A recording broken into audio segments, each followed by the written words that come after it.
Welcome back. You're listening to Home Wizards. I'm Cindy Dole. And I'm Eric Stromer. And we love to improve your home and improve your life. And that just might mean helping you with some great seasonal beverages. Oh, you're speaking my language. Because, as you're entertaining and people are coming over to your place that you've worked so hard to look great, you want to entertain them with, I think, kind of like a signature beverage. And so thought we would kind of roll out some of our favorite cold holiday cocktails. You're talking about fresh hot liquors. Really yummy things that kind of combine decadence on top of decadence in terms of rich chocolate, creamy eggnog. Okay, you had me at rich. And maybe just a little bit of a liqueur or not. So for instance... This is a dessert in itself. It totally is. Yeah. This one is one of my favorites. It is basically hoppin' hot scotch. Okay? Hot scotch? Now, you have to be open-minded to some of these kind of sweet, girly...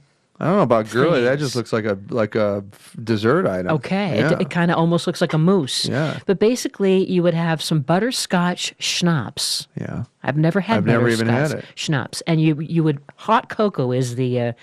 That's the foundation. Medium, the mixing medium, or the delivery system. Thank you. The delivery system. Right. Yeah. I mean, it's basically mainly hot chocolate. It's just a couple of ounces of the liquor.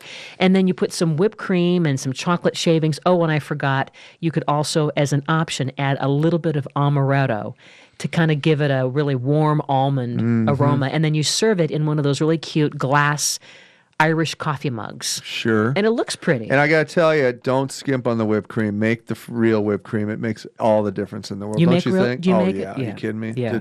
The clue is you got to take the stainless bowl and chill it. Uh-huh. And then when you use your beaters, it really does. It whips up way faster. Yeah. And with the heavy whipping cream. Yeah. And it's done in 10, 15 minutes at the most. But man, it makes a difference. And then you add sugar to that? I don't. You don't need it. You might not need it. Yeah. You could drizzle a little over the top. Yeah. Well, just the shaved chocolate. Shaved chocolate will do the trick. Yeah. I mean, because the schnapps is going to be really ooey gooey sweet. Yeah. How about some classic eggnog? And the idea is, you're going to add just maybe a little bit of liquor to your eggnog. Oh, you got to. Maybe a little brandy. Sure. Yeah. That's it. That's what you do. And then, the cinnamon stick in that, along with some nutmeg sprinkled on top of it. Yeah. Great. Now, I've actually had a lot of the milk companies do an eggnog mix that's really pretty good. Uh-huh. I think Fresh Horizons even does one that's just fantastic. And all you got to do is warm it up, throw the liquor in, put the cinnamon stick in, done, bam, it's over. Yeah. You can't go wrong. Yeah.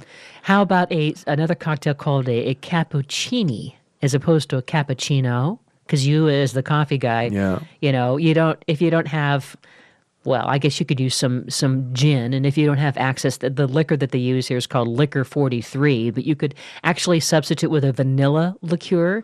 So it's basically a little bit this other liqueur called Licor, Licor 43, apparently has a bit of spice to it. Sure. But it's basically a little bit of gin, a little bit of this vanilla liqueur, and then some Kahlua. Oh man, that sounds good. And then you put this in brewed coffee. And then the delivery system here is mainly coffee. Oh, so this is a dessert drink, Yeah, and but that gets you up, and then it takes you down. Just a little bit of, just a half an ounce of gin, a half an ounce of this vanilla liqueur, and then quarter ounce of Kahlua, just a smidge, and then you put this in the coffee. And what I love is that you say, "Would anyone care for an after dinner drink?"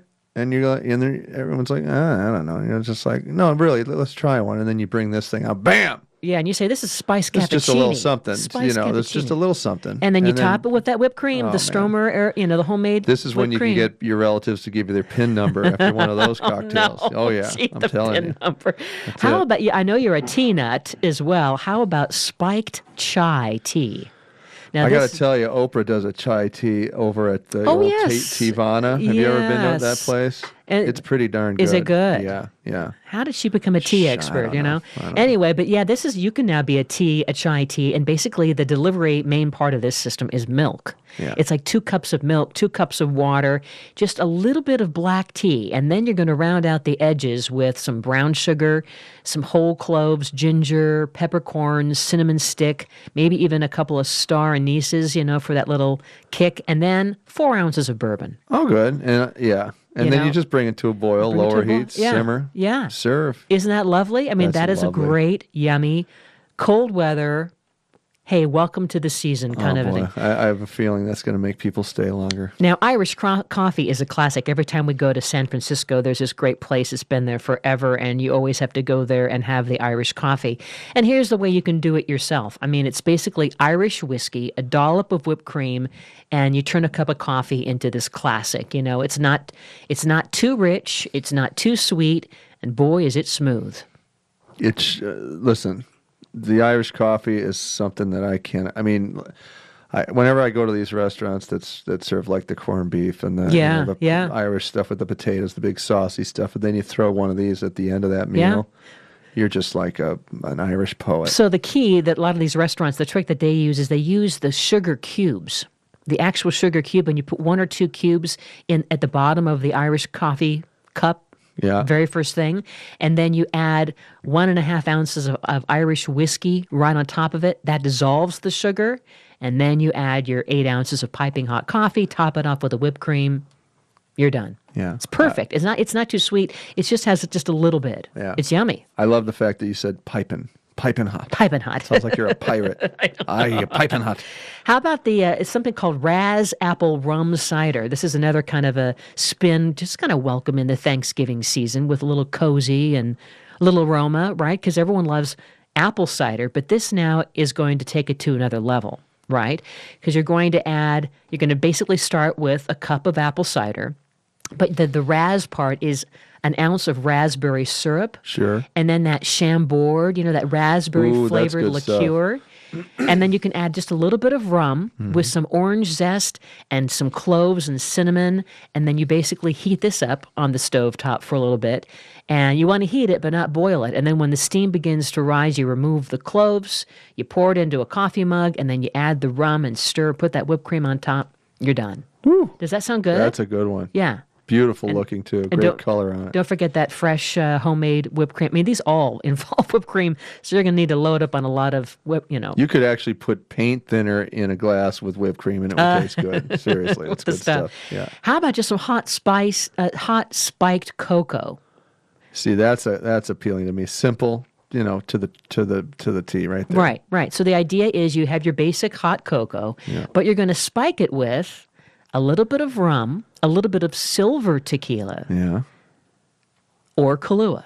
And then you're going to add a cup of whole milk, a cup of half and half, and then you're going to get some of those chocolate chips into little small pieces, maybe some brown sugar and some vanilla extract and a couple cinnamon sticks. And as you're mixing the half and half with the sugar and the chocolate and the brown sugar over the stovetop, you don't bring it to a boil, but you allow the chocolate and the sugar to melt. Oh, yum. And then you put that in the blender until it's frothy, and then you add at the very last minute, the rum or the tequila or the Kahlua. And That's the kind of drink you have right before you go tobogganing or sledding. You know what I mean? Or sitting out, or maybe even Christmas caroling. Oh. It takes away a little of the old performance anxiety. The performance anxiety. Yeah. Everyone starts sounding like they sound great after one of those. Yeah, exactly. Hot buttered rum. Have you ever made your own hot buttered rum? I haven't, but I've had it, and I love that drink. Yeah, and it's such a legendary, classic tradition. But the key is, you basically want to get everyone around the fireplace for this. It's a teaspoon of brown sugar, it's hot milk, it's dark rum, and then actually you add butter. It's a tablespoon of butter. And you basically make sure that you're using a heat-resistant mug, and you warm all this up, and you stir in, and it dissolves the sugar, and then add the rum. And it is hot buttered rum. Really That's pretty I had no idea. And bacon. You put bacon in there. Oh, maybe not. No, you eat bacon with it.